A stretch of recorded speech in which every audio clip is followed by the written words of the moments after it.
how to find and delete all viruses on iPhone. So it only takes us a couple steps. We can restore our iPhone to the way we want them and get rid of all these types of viruses on our phone. So the first step is to go to your settings, and we're going to scroll down to the apps area here and go ahead and type in Safari.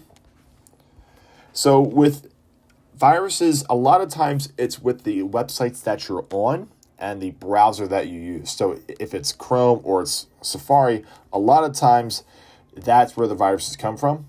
So once you're in Safari, go ahead and scroll down until you see where it says clear history and website data.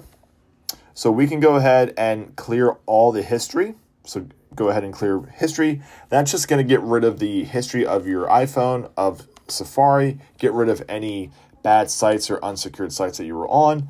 And that way you can just go from this point forward with a fresh start. So once that's done, we can back out of here. I'm going to back out of here to the first page here, come out of your settings, and we're going to go and find our Files app on our iPhone. So once you're there, you just want to go through and go to your On My iPhone and look through all of your folders. Make sure that there isn't anything suspicious on your phone. And if you can, go ahead and delete it. And then back out of here and go to your downloads just in case something was downloaded on your phone. And if you do want to get rid of something, we can go ahead and click and hold. And we're going to choose remove download. And then it's going to remove that download and get it off your phone. So from here, we can come back out of here, come back out of your Files app, and we're going to go back to our settings. We're going to go up to where it says General, and then we're going to go to Software Update.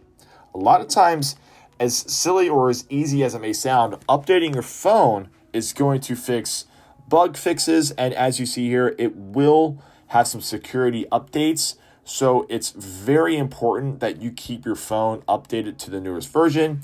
It can also restore your phone so you're at a better spot, a cleaner spot, and that way you don't have any viruses. And if you did, your update got rid of them because it gets rid of the old version for the new version. So in a couple steps, that's a really easy way to find and delete your viruses on your iPhone. And that's it.